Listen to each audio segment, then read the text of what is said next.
Friends, तो चलिए अब इस वीडियो में हम लोग आज से दूसरा अध्याय जो गणित का है उसको पढ़ेंगे। दूसरा अध्याय है बहुपद यानी पॉलिनोमियल। पिछले अध्याय में हमने क्या पढ़ा? पिछले अध्याय में हमने यूक्लिड मेथड के द्वारा एचसीएफ निकालना, फिर सिंपल एलसीएम निकालना और एचसीएफ एलसीएम से जुड़े हुए कुछ सवालों को देखा। सभी सवालों को देखा, कुछ सवालों को नहीं, सभी सवालों को देखा। और अब इस अध्याय में हम पूरा उसी प्रकार से एक एक सवालों को और सभी जितनी भी थियरीज है उन सबको देखते हुए आगे बढ़ेंगे। तो आज सबसे पहले हमारा जो चैप्टर है यानी जो अध्याय है वो है बहुपद। तो बहुपद किसे कहते हैं? बहुपद का मतलब सबसे पहले पहचानते हैं कैसे। इसमें दो तीन टर्म आते हैं, पहले उनको समझो। एक होता है चर, एक होता है अचर। चर किसे कहते हैं, अचर किसे कहते हैं? चर एक ऐसी चीज है जिसका मान हर समय बदलता है। इसको हम लोग generally X, Y, Z, A, B, C etcetera इन सब नंबरों, इन सब अक्षरों से दिखाते हैं। A B C D F G H इन सब के तरीके से हम लोग दिखाते हैं चर को, और इसका मान हर समय बदलता रहता है। जबकि अचर कोई भी संख्या होती है, 2, 5, 7, 2.3, 8, 7.2 इस तरीके की संख्याएं जो होती हैं इनको हम अचर राशि कहते हैं। ठीक है। अब इन्हीं दोनों से मिलकर के बना है हमारा बहुपद। बहुपद यानी एक पद, दो पद, तीन पद, चार पद, पांच पद और अनेक पद। तो इन्हीं को बोलते हैं बहुपद। जब अनेक पद हो जाएं तो वही हो गया बहुपद। अब एक पद, एक पद क्या हुआ, द्विपद क्या हुआ, त्रिपद क्या हुआ और बहुपद क्या हुआ। इन्हीं चारों चीजों को एक बार हम लोग समझ लेते हैं, फिर उसके बाद हम लोग अपनी एक्सरसाइज शुरू करेंगे। जो एक्सरसाइज है प्रश्नावली 2A। तो एक पद क्या है? एक ऐसा पद जिसमें एक ऐसा बीजगणितीय रूप जिसमें मात्र और मात्र एक ही पद हो। जैसे x हो गया, या तो y हो गया, या तो 3z हो गया, या तो 5a हो गया। इन सब में हम ध्यान से देखें तो बस एक ही पद है। ठीक है। द्विपद क्या है? अब यहीं पे दो पद हो जाए, x प्लस वाई हो जाए, 3z प्लस 5a हो जाए, तो ये द्विपद है। ठीक है। अब इसके बाद क्या है? त्रिपद। त्रिपद का मतलब सिंपल सी बात है, अब समझ गए होगे तुम लोग। इसमें अब तीन पद हो जाए, एक पद, दो पद, तीन पद। तो अब ये क्या हो गया? तीन पद हो गया। ठीक है। एक पद, दो पद, तीन पद। अब बहुपद क्या है? बहुपद यानी एक से ज्यादा। ठीक है। x plus Y plus 3a plus 5b plus 6c dot dot dot dot ऐसे ही चलता जाए, तो ये बहुपद है। अब केवल इतना ही बहुपद नहीं है, बहुपद में और भी बहुत से प्रकार हैं। तो अब अगला प्रकार क्या है? अब ये तो पहले तो ये पदों की संख्या के हिसाब से एक पद, द्विपद, त्रिपद, चतुर्थ पद, पंचम, इसके बाद आगे बहुपद हो गया। ठीक है। अब इसमें दूसरा क्या है? इसमें है अब एक घात का समीकरण, द्विघात का समीकरण, त्रिघात का समीकरण। ठीक है। एक घातीय बहुपद, एक घातीय बहुपद हो गया। फिर उसके बाद क्या है? द्विघातीय बहुपद, द्विघातीय बहुपद। फिर इसी तरीके से एक और क्या हो जाएगा? त्रिघातीय बहुपद, त्रिघातीय बहुपद। ठीक है। त्रिघातीय बहुपद। अब ये तीनों है क्या क्या, इन तीनों को समझ लेते हैं। एक घातीय बहुपद का मतलब कितने भी पद हो लेकिन सबकी घात एक हो, x plus Y plus Z plus A plus C ऐसे चलता जाए, लेकिन सबकी जो पावर है यहाँ पे 1 ही है। ठीक है। द्विघातीय बहुपद यानी द्विघात वाले बहुपद हो, x square plus y square plus 2z square plus 3b square इस तरीके से हो। त्रिघाती का मतलब तीन घात वाले हो। ठीक है। अब इसमें ये है अब यहाँ पे मैंने सभी को 3 घात में नहीं लिखा, यहाँ पे मैंने एक को 3 घात में लिखा, एक को 2 घात में, एक को 1 घात में, और पुनः एक और जो है उसको भी मैंने 1 ही घात में लिखा। तो ये जो कितने घात का बहुपद है कैसे पता चलता है कि इस पूरे के पूरे टर्म में जो सबसे बड़ी घात होती है उतने ही घात का वह बहुपद माना जाता है। ठीक है, यहाँ पे सबसे बड़ी घात 2 है। ठीक है, तो ये जो बहुपद है वह 2 घात का माना जाएगा, द्विघातीय बहुपद हो जाएगा। इसी तरीके से इसमें सबसे बड़ी घात 3 है तो यह त्रिघातीय बहुपद हो जाएगा। ठीक है, तो ये 2 महत्वपूर्ण चीजें हैं बहुपद में। ठीक, अब इसी पे आधारित प्रश्नावली 2A है।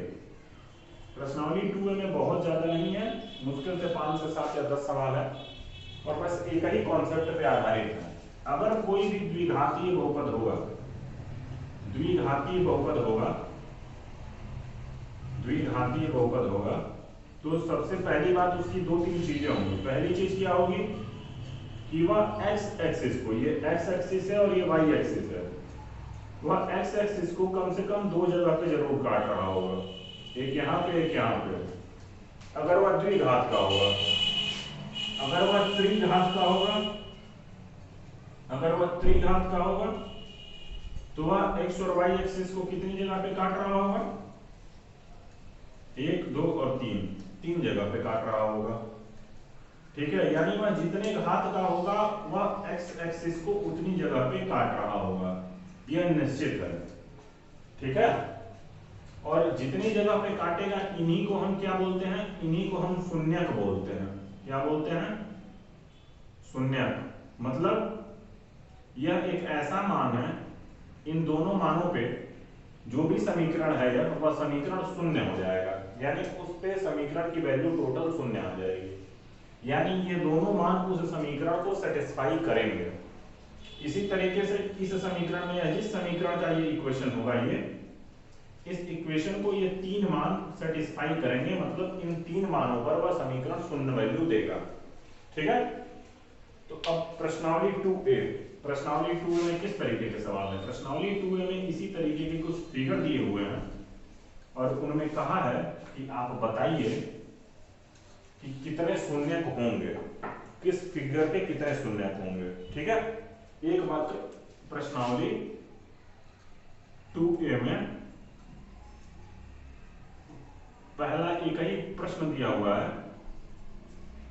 और उसमें बताया है, पूछा है कि कौन से फिगर में कितने शून्यक होंगे। ठीक है, तो मैं एक एक फिगर यहाँ पे, पहला फिगर क्या है, पहला फिगर है इस तरीके से बना है और ये ऐसे है, ये एक रेखा काट रही है और ये कह रहा है, क्या कह रहा है कि निम्नलिखित बहुपद fx के लिए y = fx के ग्राफ दिए गए हैं, प्रत्येक ग्राफ में fx के शून्यकों की संख्या ज्ञात कीजिए। तो अभी मैंने बताया कि शून्यक कब होंगे, शून्यक तब होंगे जब वह रेखा इस समीकरण, इस इक्वेशन की जो लाइन है वह x एक्सिस को जितनी जगह काटेगी उतने उसके शून्यक होंगे। तो इसके शून्यक कितने होंगे, इसका एक शून्यक होगा बस, क्योंकि वह बस एक ही जगह पे इस लाइन को काट रही है। ठीक है, एक्स एक्सिस को काट रही है। ठीक, अब इसी तरीके से दूसरा क्या है, दूसरा कुछ इस तरीके से दिया हुआ है, ये एक्स एक्सिस है, ये वाई एक्सिस है और ये जो समीकरण है उसका ग्राफ इस तरीके से है। ठीक है, तो अब इसमें कितने शून्यक होंगे, क्या यह जो लाइन है, ये जो fx है, ये fx का इक्वेशन है, fx यानी एक फंक्शन है जो x का फंक्शन है। ठीक है, x का फंक्शन है, इसका मतलब क्या हुआ कि उस फंक्शन में केवल और केवल एक ही वेरिएबल होगा जो x का वेरिएबल होगा। तो अब इसमें कितने शून्यक होंगे, ये जो fx है, ये जो ग्राफ है, ये ग्राफ x एक्सिस को कहीं पे कट कर रहा है, कहीं से नहीं कट कर रहा है, तो इसमें जो शून्यक होंगे वो कितने होंगे, वो शून्य होंगे, यानी एक भी शून्यक इसमें नहीं होगा। ठीक है, अब इसी तरीके से चौथा क्या है, तीसरा क्या है, तीसरा जो है, तीसरा भी कुछ इसी तरीके से है कि उसमें ऐसे ग्राफ दिया हुआ है, कुछ इस तरीके से ये ग्राफ बनाया हुआ है, ये x एक्सिस है, ये y एक्सिस है और ये तीसरा है। तो अब इसमें फिर से पूछ रहा है कि इसमें शून्यकों की संख्या बताइए। ठीक है, हाँ, ये x एक्सिस है, ये y ऊपर वाला y और नीचे वाला y डैश और इसी तरीके से ये x डैश। अब इसमें कितने शून्य होंगे? ये x एक्सिस को बस एक जगह काट रहा है, तो इसमें भी शून्य कितना होगा? बस एक शून्य होगा, यानी x का एक ही मान होगा जो इस समीकरण को, इस इक्वेशन को सेटिस्फाई करेगा। और वह मान हम ये भी बता सकते हैं कि कैसा होगा, वह मान निगेटिव होगा, क्योंकि ये कहाँ पे काट रहा है? जिधर x की वैल्यू निगेटिव होती है उस लाइन पे जाकर के ये काट रहा है, ठीक है। और फिर इसी तरीके से चौथा क्या है? चौथा भी देख लेते हैं। चौथे में इक्वेशन कुछ इस तरीके से बनाया हुआ है, सॉरी इक्वेशन का ग्राफ कुछ इस तरीके से बनाया हुआ है। ये x एक्सिस है, ये y एक्सिस है, ये x डैश है और ये y डैश है, और ये चौथा है। और चौथे में कह रहा है कि इसमें बताइए शून्यकों की संख्या कितनी होगी? तो इसमें शून्यकों की संख्या कितनी होगी? इसमें शून्यकों की संख्या 2 होगी, क्योंकि ये x एक्सिस को दो जगह काट रहा है। तो कितने शून्यक होंगे इसके 2 शून्यक होंगे, ठीक है। और इसमें से एक जो होगा वो निगेटिव होगा और एक जो होगा वो पॉजिटिव होगा, ये भी हमें पता है। एक जो शून्यक है वो क्या है?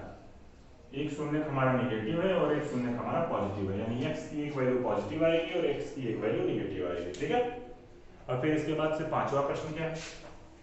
पांचवा प्रश्न में क्या कह रहा है? पांचवा प्रश्न भी देख लेते हैं। बस इतने ही, इसी तरीके के प्रश्न है और कोई प्रश्न नहीं है। इस तरीके के प्रश्न है, सिंपल, और जो नियम है वो मैंने बता दिया कि कौन सा नियम फॉलो हो रहा है,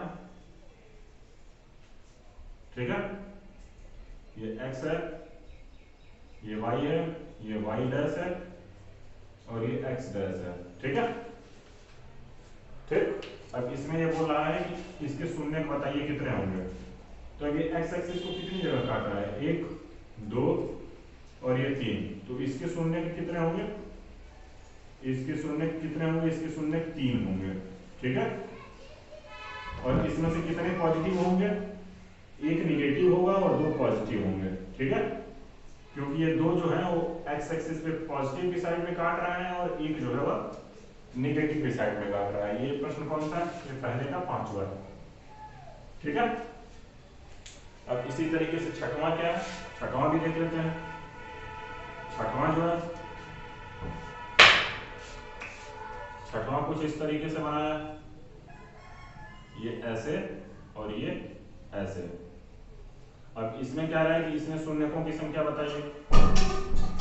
तो छठवें में शून्यकों की संख्या कितनी होगी? छठवें में ये जो x एक्सिस है और ये y एक्सिस है, ये y डैश है और ये x डैश है। तो अब इसमें ये जो ग्राफ है, ये ग्राफ कितनी जगह x को काट रहा है? 1 और 2, तो इसमें भी शून्यकों की संख्या कितनी हो जाएगी? इसमें भी शून्यकों की संख्या 2 हो जाएगी, ठीक है। अब इसके बाद ये छठवां है ना, फिर उसके बाद अब सातवां। सातवां में क्या है?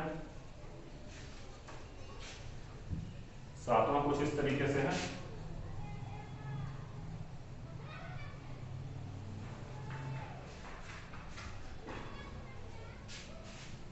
सातवां कुछ इस तरीके से है।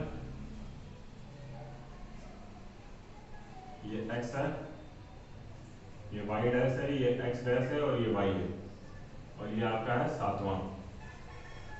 अब इसमें कितने शून्य होंगे? अब तो तुम लोग को आ गया होगा, जितनी जगह पे ग्राफ x एक्सिस को काटेगा उतने शून्य होंगे। 1, 2, 3, 4, तो इसके शून्यकों की संख्या कितनी हो जाएगी? 4 हो जाएगी, जिसमें से 2 निगेटिव और 2 तुम्हारे पॉजिटिव होंगे, ठीक है।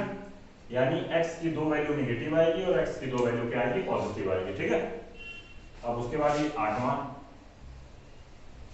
क्या है?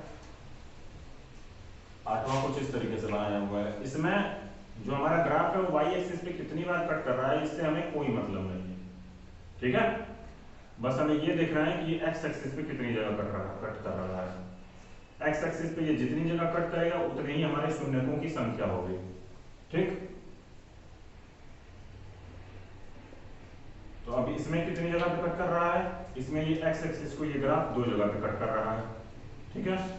तो अब इसमें हमारे शून्य कितने हो जाएंगे? इसमें हमारे 2 शून्य हो जाएंगे, एक निगेटिव होगा और एक ये पॉजिटिव होगा, यानी x के 2 मान होंगे, माइनस में एक होगा और एक प्लस में होगा, और वो दोनों मान इस फंक्शन को शून्य कर देंगे, ठीक है।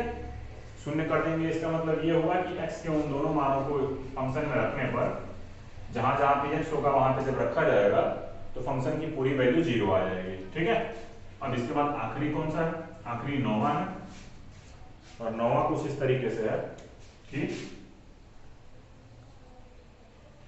ऐसे बनाया फिर ऐसे बनाया। ठीक है, ये x एक्सिस है, ये x डैश है, ये y डैश है और ये y है, और ये 9वां प्रश्न है। अब 9वें प्रश्न में शून्य कितने होंगे, 9वें प्रश्न में शून्य जो होंगे वो 4 होंगे। क्यों, क्योंकि ये 4 जगह पे कट कर रहा है x एक्सिस को। ठीक है, तो इसके शून्य कितने हो जाएंगे, इसके शून्य हो जाएंगे 4।